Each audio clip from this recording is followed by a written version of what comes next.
Bonjour, c'est Richard de Peugeot Berlier à Cavaillon. Je vais vous prendre 2 petites minutes de votre temps avant le live qui va suivre pour la présentation de la 308 SW. Je vous annonce simplement que le Money Time, nouvelle formule, nouveau support, sera bientôt de retour. Donc vous serez avertis bien entendu sur tous les réseaux. Donc à très vite. Bon, ça y est, j'ai enfin reçu la 308 SW que je vais vous présenter. Alors on a en parallèle la berline ici et tout au fond derrière moi. Vous avez la version SW qui est dans la couleur de lancement. C'est un bleu avatar, comme l'était ici le vert olivine, couleur gratuite. Vous avez la couleur gratuite sur le break SW qui est donc le bleu avatar. Allez, on va comparer les deux voitures. On va d'abord s'orienter ici sur le profil. Alors vous allez vous apercevoir qu'au niveau du design, on va retrouver les mêmes signatures stylistiques sur la break par rapport à la berline. Comme ici, vous verrez la ligne. On va le revoir, mais je vous montre déjà sur la berline. La ligne ici de style en bas qui a sur la voiture, on le retrouvera bien entendu sur le break. Au niveau des dimensions, donc le break a augmenté en volume, on va le voir ici, venez. Voilà. Le break a gagné en longueur par rapport à la berline, bien entendu. Il a pris exactement 28 cm de plus par rapport à la berline. Alors ça se compose au niveau de l'empattement. On va avoir 5,5 cm de plus d'écart au niveau des roues par rapport à la berline. Alors c'est judicieux, c'est volontaire, c'est pour reculer la roue arrière par rapport à la berline, pour que lorsque vous chargez, la charge soit sur l'essieu. Alors on s'est rendu compte qu'il n'y a pas plus de place à l'arrière forcément dans le break. Et même on s'est rendu compte que la longueur de la porte arrière est même peut-être plus petite que la berline. Donc c'est vraiment pour gagner l'empattement, pour asseoir la charge et surtout il y a 21 cm de plus en porte-à-faux arrière. Donc ça va se situer ici. Donc l'aile arrière par contre est beaucoup plus grande. Même la trappe a grandi par rapport à la berline. Là on a 21 cm de plus de porte-à-faux ici pour gagner en chargement. C'est vraiment le point fort du SW. C'est du chargement. C'est pas plus de place forcément à l'arrière. Alors on va aller voir un petit peu les caractéristiques de la berline pour comparer avec le break. Alors on va se situer ici à l'arrière. Au niveau du style, on va se rendre compte que on a les feux arrière de la berline ici qui vont être identiques sur le break. Par contre, on va perdre le bandeau ici. Ensuite, au niveau du coffre, là on est sur la berline bien sûr, on va avoir un seuil de chargement beaucoup plus bas sur le break. On aura 6 cm de moins et on aura la possibilité d'avoir un plancher qui va être carrément plat ici. Et où on va gagner aussi par rapport à la berline, c'est qu'on va éviter d'avoir ça qui va nous gêner et ça qui va aussi nous gêner. C'est le support de la tablette, on ne l'aura pas sur le break. En dernier, on a aussi ici une trappe. Vous avez la trappe à ski, c'est beaucoup mieux sur le break, c'est nouveau chez Peugeot. On aura un 40-20-40, je vais vous montrer. On aura un filet en plus et une prise 12 volts. Alors on va retourner voir le break. On a un dessin qui va être différent aussi de la jupe arrière. Alors, le break, on y va. Le break vaut 1000 € de plus que la berline, ce qui est tout à fait raisonnable. Pour les mêmes finitions que la berline, exactement les mêmes motorisations. Donc je vous invite à aller voir les présentations de la berline pour les finitions et les équipements. Vous allez tout retrouver comme sur le break. La seule chose en plus qu'on va avoir au niveau du style, sur le break, c'est les barres de toit, que je n'ai pas, parce que c'est à partir de la finition GT. Ce sont des barres de toit qui sont noircies, alu noircies. On retrouve donc la signature stylistique ici, que je vous disais, qui assoit toujours la voiture, qui assoit le design de la voiture. Ensuite, on a une chute de pavillon, qui est très très importante, plus rapide que le haut.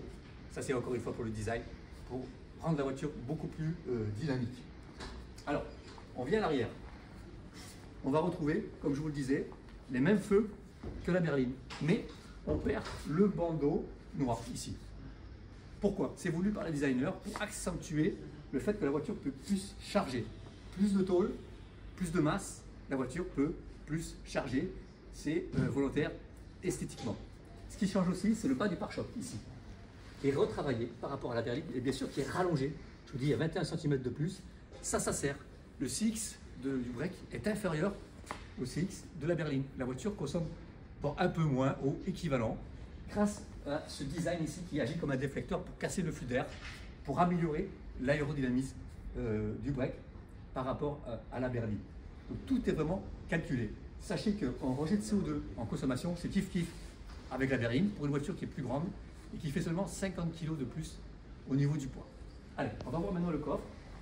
Donc, au niveau du coffre, on a la possibilité d'avoir en option l'ouverture électrique, le volet motorisé. Ça vaut 450 €. C'est une allure, elle n'est pas équipée. Mais on peut l'avoir bien sûr en option haute série selon le niveau de finition. Alors le gros point fort, c'est ça. Voilà, ici, on a 6 cm de moins pour pouvoir charger facilement des objets par rapport à la berline. Ce que je vous disais, on a une ouverture beaucoup plus grande là, 6 cm aussi par rapport à la berline. Le tandelet, qui est plus pratique que la berline, où on a un cache, une tablette qui prend plus de place. Voilà, on a ici un système donc, de tablette, ici 2 positions. Donc on a un plancher qui peut être carrément plat, ce qui n'est pas le cas bien entendu, de la berline. La possibilité de rabattre ici, hop, on bascule carrément la banquette. C'est une possibilité que n'a pas non plus la berline. On a une prise 12 volts en plus ici. Voilà, une prise 12 volts, un filet supplémentaire, toujours les anneaux d'arrimage, que n'a pas, encore une fois, la berline. Allez, on va vous montrer quelque chose qui est très astucieux, je trouve, c'est le 40-20-40. Alors, ça se passe au milieu. Voilà, ici, au lieu d'avoir une trappe à ski, on a cette possibilité-là, qui est très judicieuse. Voilà. Ça vous permet de mettre beaucoup plus d'objets en gardant du 40-40, donc 2 personnes bien installées, et avoir la possibilité de mettre les skis ou autres. C'est très bien pensé. C'est une première chez nous, chez Peugeot. Ça, c'est fantastique. On peut bien sûr enlever le cache ici. Voilà, on peut l'enlever. Et je vais vous montrer où on peut le ranger. Voilà, ça, on peut l'enlever. On a donc ce plancher de position, ici. Voilà. Voilà, ça c'est énorme. On gagne en hauteur, là, par rapport à la berline, c'est très conséquent. Donc on gagne en largeur, on gagne en hauteur. On gagne en hauteur de seuil de chargement.